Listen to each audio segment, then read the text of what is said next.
What's up, ladies and gentlemen? This is Rain Day, and today we're going to be playing some more Smite arena gameplay, and I'm going to be walking you through Hades, the god of the Underworld. Now, Hades is one of the more famous gods in the history of mythology, and one of the first gods ever in Smite, and I think that makes him, puts him at a bit of a disadvantage because his toolkit has not been made, meaning his abilities were not made with the knowledge of the other, basically 59 gods that are now currently in the game. They were made more with the knowledge of the 10 or 11 other gods that were in the game at the time Hades was made. So it may be a little bit difficult for him to stay competitive in the meta and in the bigger scheme of things. But again, this game is really more about how you build and how you go ahead about, strategizing and putting your team together. With a good team, Hades can be a absolute force. With a bad team, Hades can be, pretty bad. And it's not even just a bad team, it's a bad team composition, a composition that just does not favor him. But you know what, here's the thing, I'm gonna go in lane because I'm pretty good at doing that. I guess Scylla is coming with me.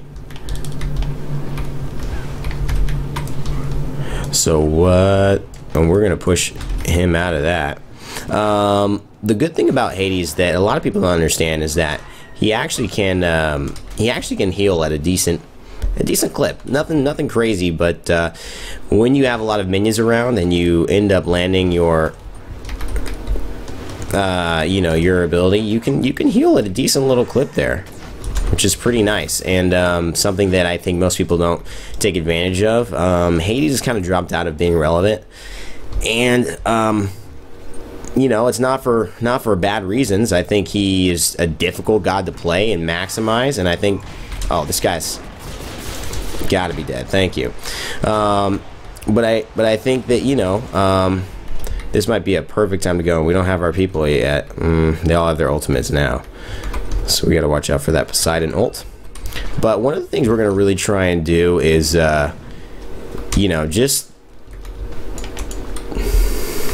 just massive heal, just steal kill. I'm serious, I'm really gonna try and steal kill.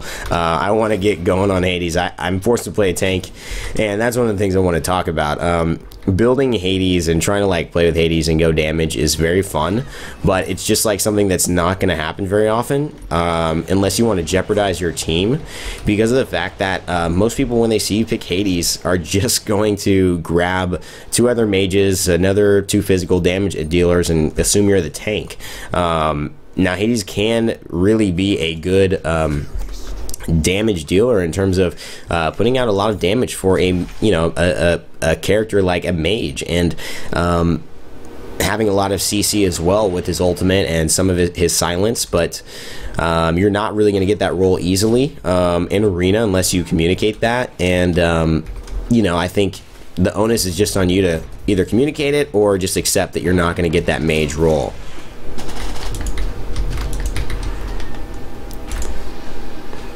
Dead. I think he wasted his ultimate too.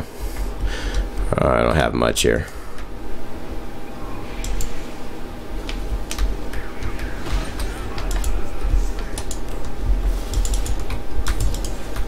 Yeah, he's dead. Nice. So it actually happens to be a really good match that we're doing right now. Well, that we're doing. Oh man, Skull Kukan's gonna die again.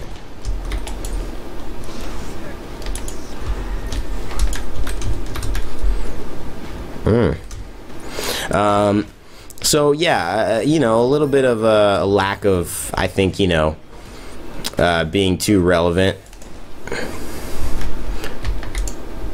But I think that Hades can overcome that, and I'm going to show you guys a tank build because I think that's what most of you will be playing when you do play Hades, and I had a request for this video, so I wanted to get it out pretty soon.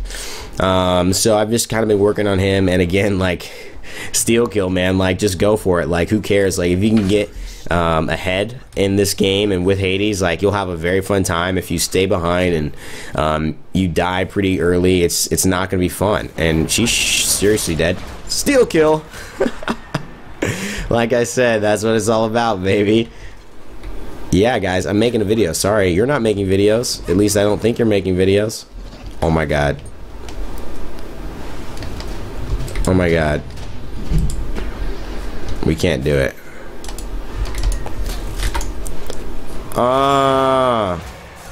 Please, no Kraken. Damn. Yeah. Come on. Yeah. Oh my god, yes.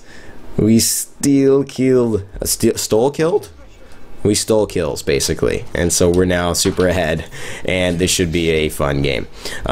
So what I think we should do is, since there's a lot of damage dealers, that Voidstone was a really good pick for me. But I think we can start going a little bit of damage right now. And why don't we go for Bancrofts? Because that'll give us some lifesteal as well.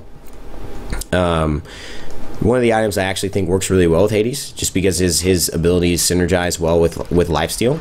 As you'll notice, I'm going to be able to heal myself and enemy characters with my passive called BLIGHT, and my number 3, which is a heal. Okay, just kind of threatening there, not really doing much. And I'm going to heal all that life back, as you can see. When I have minions around me, I'm really not worried about taking damage like that. Oh, she's not slowed.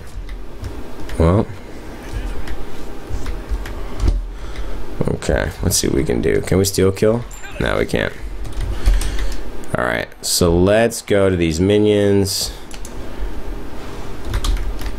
Look at this heal, man. It's gonna be massive.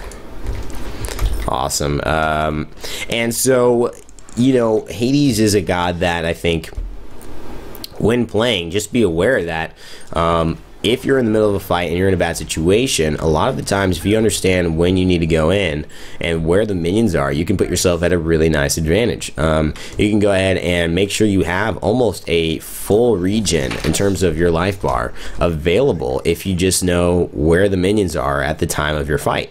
Now, it works best to put a Blight on, and let me talk about Blight. Blight is his passive. It's where cracking down, we got to go in. Get that kill. He's gonna stop, and we'll pull here. Oh, use beads. We have Blight on her. Got silence. Okay, yeah. We just wanted to secure that. Didn't necessarily need to steal it at this point. We've already got our lead that we need. I can actually see this game being a forfeit. They're losing so badly. Yeah, Blight. Blight is basically a passive, and what it does is it's a debuff. It can be refreshed. You can apply it with your basic attack, and you can also apply it with your abilities. So there's a lot of ways to blight enemies. His number 1 and his number 2 both add Blight.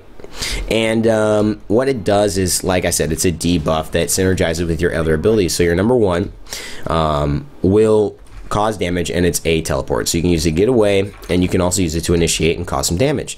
What that number 1 will do is apply Blight if there's no Blight applied. But if there is a Blight applied from a previous ability, say like your number 2 or your for instance just your staff, because your staff attack applies Blight, you will be able to slow that enemy, for instance, right here. I just waited to steal that. So you will be able to slow an enemy with that Blight. Now, we should be in a good position to steal kill here. Nice. And we should get that. Awesome. Okay, so we are 7-0. Lovely. This is exactly what I wanted, which is perfect. It doesn't always happen like this, guys. Trust me. I think let's go with some more penetration. Obsidian shard. The difference between... Actually, no. I'm sorry. Yeah, Obsidian's fine. We can just spare the Magus as well later on. Oh, is that Hebo? So, Blight is applied. Now... he is feared at that moment because the number 2, when blighted, okay, when you have that Blight going on, is a fear. The number 2 becomes a fear. Okay, so now if you look, she is feared. She's running in a random direction and without control of her ability. So you can do that. Normally it's just a typical silence. So since that fear is very, very powerful, it's nice to save that when you're in a big team fight to disorganize and really kind of disrupt their initiation if they happen to initiate pretty strongly on you. So now I know I have some heals on me, right? Silence. Oh, whoa, whoa, whoa, whoa, whoa. Poseidon Whirlpool OP. Shit. Oh my god. That Poseidon Whirlpool is so OP. And that is a big problem with Hades. I want you guys to know that it's very important to pay attention of when you're playing against a Poseidon. After he uses his Whirlpool is when you want to go in. I know it may seem like he's strong, even if he has Kraken as well. You might want to understand, you know, where he is at in that combo. But gosh, the Whirlpool, if you get stuck in that, is really, really tough. So those enemies are blighted. So I know I have that heal from that. The thing is, the number 2, like I said, can fear. The number 3, what it will do is very, very interesting. It will detonate if the enemy is blighted. So right now, typically it will do damage, but if the enemy is blighted, it will detonate and do not only damage, but it will heal, and it will detonate from the blighted enemy. So it has a natural damage and it has a natural heal. What will then happen is if the enemy is blighted, it will detonate at 50% of the damage from that blighted enemy to all enemies around that blighted enemy, and make for just a very damaging situation.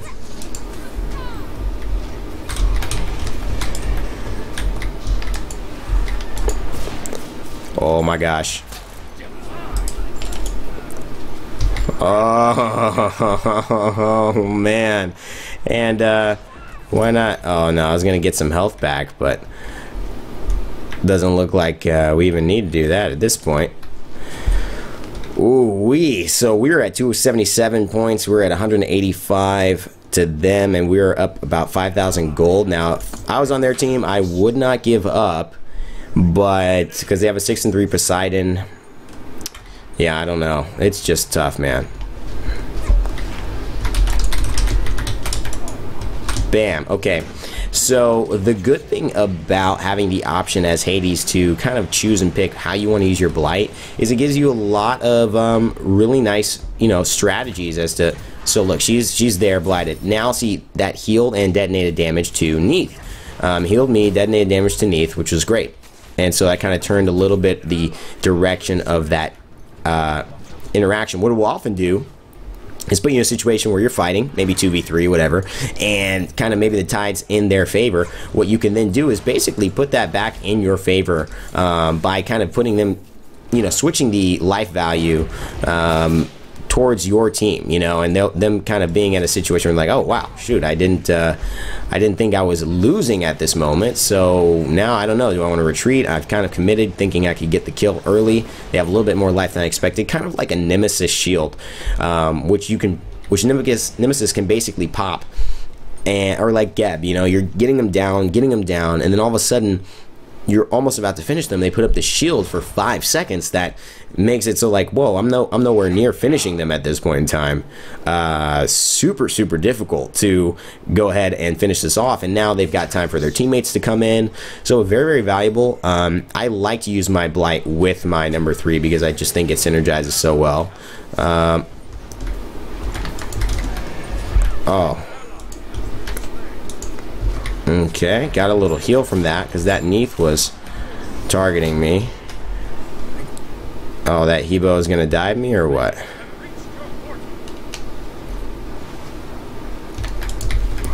Punk. The reason I went is because I knew I had the heal. If I blighted him with the initial one, I knew I had the heal back, so that would turn the tide back in my favor. So one of the things you can do is just anticipate how much life you're going to have after you do that, assuming you can get it off. What we will go for now is Spirit of the Magus, which will continue to assist us in doing that damage that we love so much. I was building as a tank, obviously, but the fact that I've done so well has given me the opportunity to, well, just kick ass. Okay. Ah, I wanted that. Oh, man.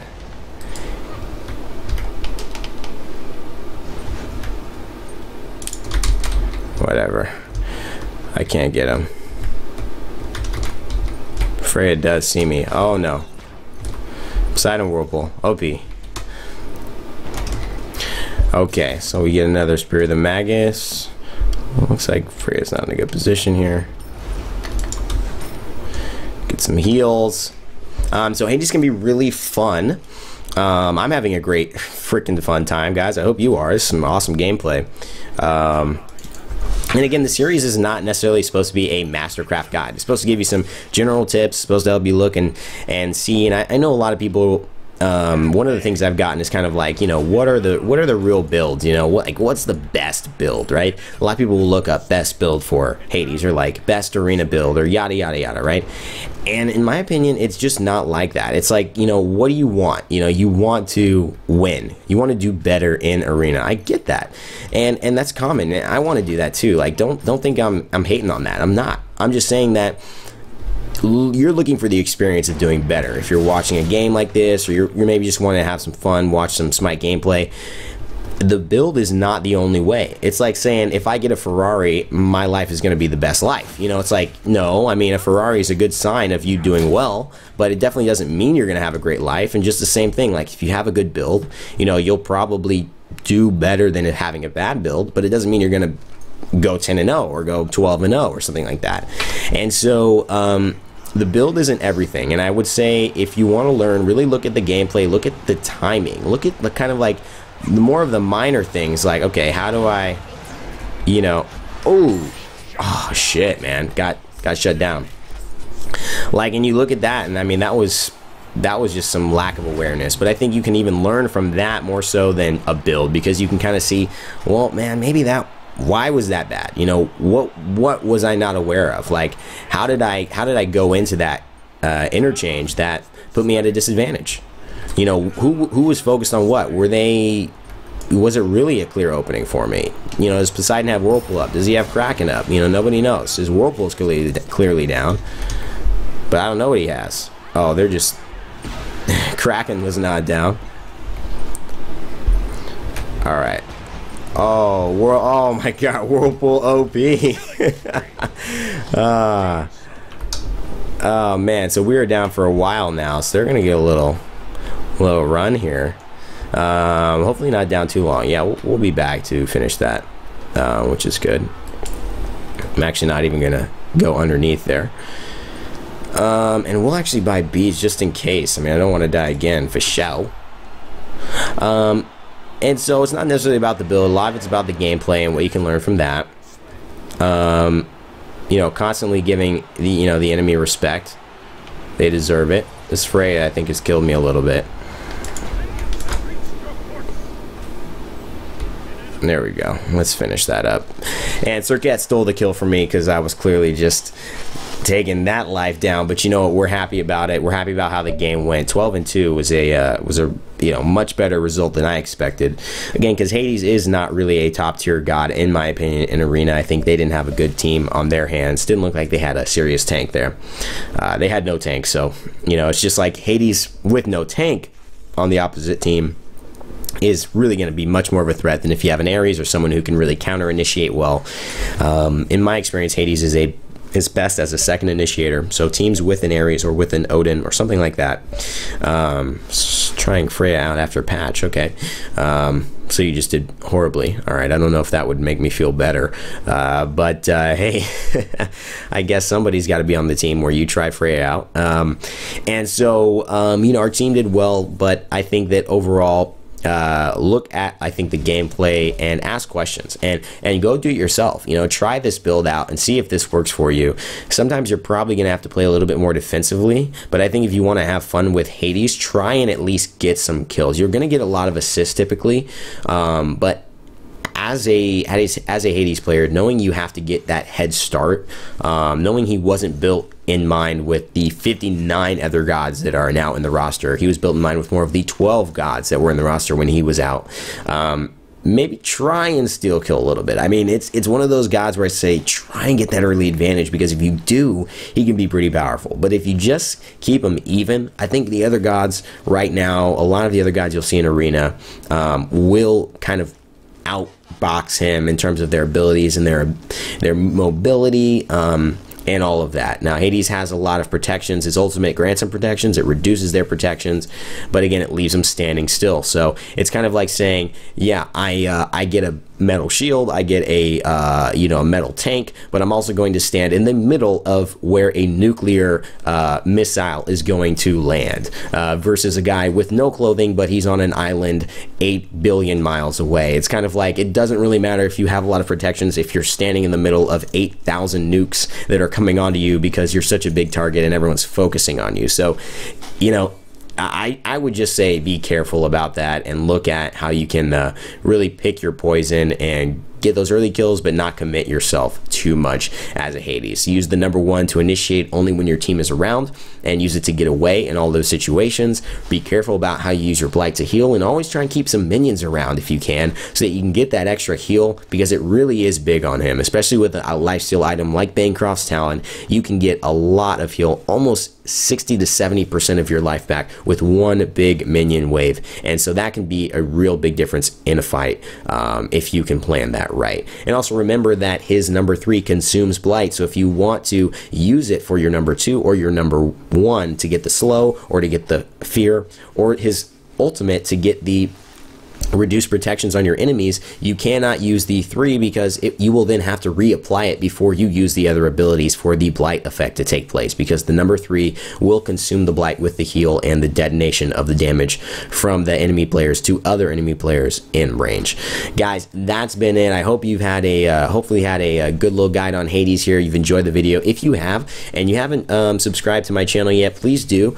Click the link down below, and it takes a couple seconds for you, but it really helps me out a lot. And you can stay tuned to all the new Smite videos I'm going to be making as I continue to go through this arena series and show you guys some more gameplay and god tips for all of the gods in Smite in this fun format of arena, and overall just how to be better with them in general. Guys, I'm Rainday. Thanks so much for tuning in. Remember to never give up, never stop gaming, and I'll see you guys next time.